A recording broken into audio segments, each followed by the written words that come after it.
Madame la préfète des Hautes-Pyrénées, Madame la représentante du conseil régional, Madame la vice-présidente du conseil général qui devrait nous rejoindre, Madame Zani, Monsieur le maire de Tarbes, Madame l'inspectrice de l'éducation nationale, Monsieur le président du Grand Tarbes, Monsieur le secrétaire général de l'enseignement catholique Midi-Pyrénées, Monsieur le directeur diocésain, Monsieur le vicaire général, personnel enseignant, anciens amis et partenaires, je vous remercie de votre présence et vous souhaite la bienvenue dans les nouveaux locaux du lycée Prado-la-Cède à Saint-Pierre et dans ce site chargé d'histoire, la Cède.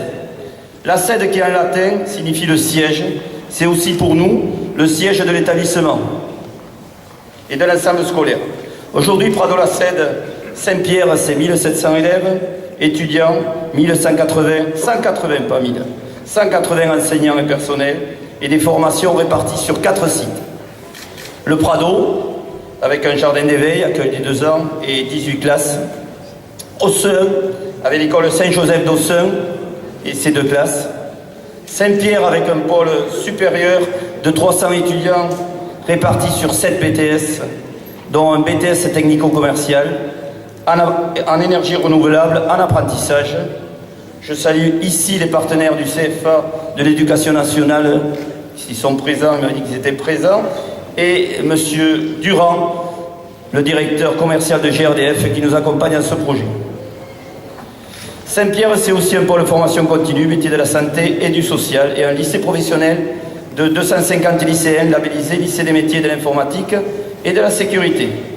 La CED, avec un collège de 460 élèves, un lycée technologique de 150 élèves, sur les bacs que vous avez découvert tout à l'heure, le bac STL, le bac STI2D, le bac STMG, ancien bac pour les anciens FE1, FE2, FE3, etc., qui ont été regroupés vu les formations qui sont développées.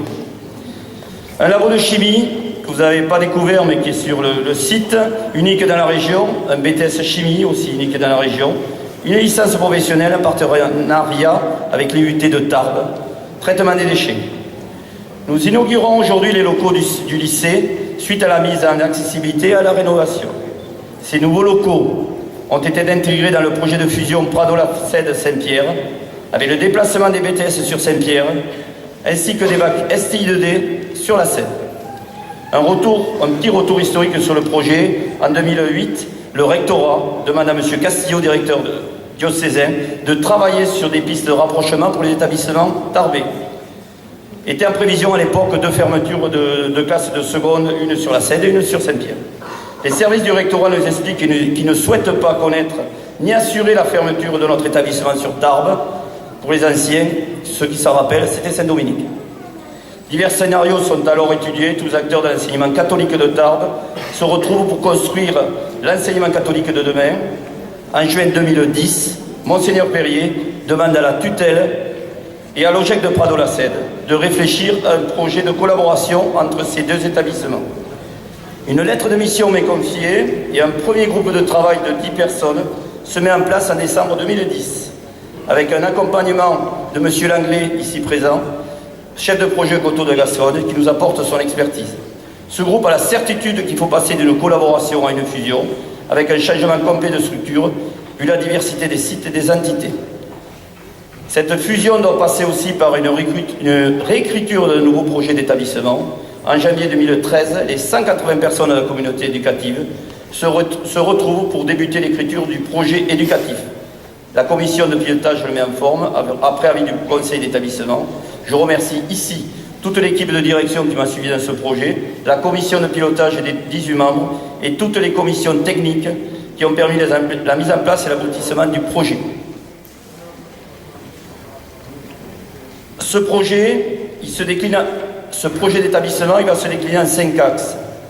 Un lieu d'unité et de diversité qui crée du lien, un lieu d'accueil, de formation et d'accompagnement, un lieu de vie où chacun peut s'épanouir, un lieu d'ouverture au monde, un environnement qui éveille à l'intériorité. C'est les axes de notre projet d'établissement.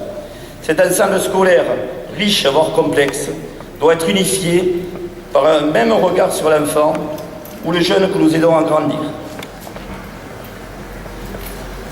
Les travaux qui débutent ou qui se sont achevés sur ce site montrent un nouveau visage de l'établissement. des locaux neufs ou rénovés pour de meilleures conditions d'apprentissage et de vie ensemble. Les collégiens et les lycéens sont ainsi séparés et l'entrée de l'établissement est agrandie. Nous avons en revanche conservé l'ancienne porte pour les nostalgiques. C'est une porte d'entrée de la SED. Merci à notre architecte Mathieu Perretto, qui a su par ses idées conserver l'âme de cet établissement en jouant entre l'ancien et le moderne. Je crois qu'il est présent parmi nous, Mathieu. Voilà, présent parmi nous. Merci aux diverses entreprises qui se sont succédées sur ce chantier, ouvert avec la présence, vous avez compris, des 500 élèves sur le site. Et ça n'a pas été si simple que ça, de gérer la sécurité et de gérer aussi un chantier ouvert, parce que vous avez vu que les travaux étaient assez importants. Vous aviez 8 mois pour terminer les 2 chantiers, la SED et Saint-Pierre, et vous avez fait en sorte que les jeunes et les adultes soient dans les locaux à partir du 1er septembre 2015. Le pari a été gagné, Monsieur Perretto. Vous avez réussi à nous intégrer les 2 sites en même temps et à faire que nous soyons dans nos locaux. Merci. Madame l'inspectrice, je vous signale que pendant 6 mois, nos jeunes ont pu découvrir tous les métiers du bâtiment. Hein, ça, c'est clair. Une mention particulière pour l'entreprise Pradessus de Luce. Monsieur Pradessus est là. De vrais des mineurs. Monsieur Pradessus, Monsieur Perretto ne vous a pas facilité la tâche. Faire passer la nouvelle entrée sur les anciens canaux descendant de la cathédrale, construire un bâtiment sans détruire le petit lavoir, exploser des murs centenaires sans gêner les enseignants et les élèves, et cela dans une qualité de travail et de propreté, des lieux remarquables. Félicitations donc à toute votre équipe, et surtout merci à Jean, le chef de chantier, que j'ai vu tout à l'heure aussi, qui doit être présent dans le secteur. Voilà, Jean qui nous a suivis, qui était vraiment intégré même dans l'équipe de l'établissement. Merci Jean. Ces toits-là, Madame la préfète, ils sont capables d'ouvrir ou de construire des tunnels. Hein. Dans le secteur, je crois que c'est important en ce moment. Aujourd'hui, nous pouvons dire que cette fusion, grâce à l'effort de tous, est une réussite. Nouveaux locaux, accessibilité, et constitue une nouvelle attractivité pour notre ensemble scolaire.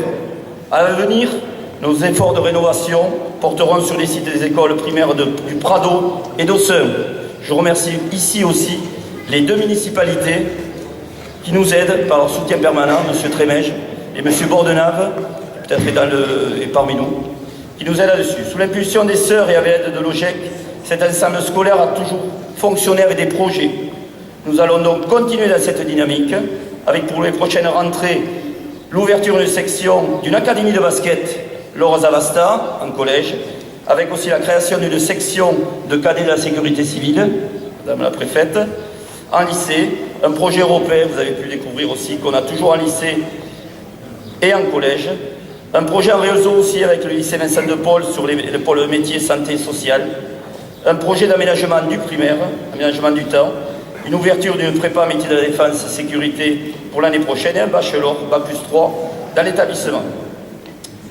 Mais de tels projets ne peuvent être menés sans l'aide de toute la communauté éducative, équipe de direction et enseignants, avec une mention particulière, surtout cette année, au personnel de l'établissement qui accomplit souvent et qui accomplissent un travail de l'ombre fidèle et efficace. Merci donc à tous, secrétaires, personnel d'entretien, surveillance, sans oublier les AVS. Un remerciement aussi particulier à un collaborateur précieux et apprécié de tous, qui m'a épaulé sur ce projet. Merci M. Bamouro, notre gestionnaire. Philippe, nous ne passerons pas cette année les vacances ensemble. Nous avons passé cette année ici. Nous n'irons pas ensemble. Enfin, peut-être, on se retrouvera. Merci à notre présidente très présente, énergique et engagée, et pourtant bénévole. Un petit focus, juste un petit focus sur ma petite Rose qui est née il y a moi, et qui, grâce à ses chants mélodieux, m'a permis d'écrire ce discours de très bonne heure ces derniers matins. Merci.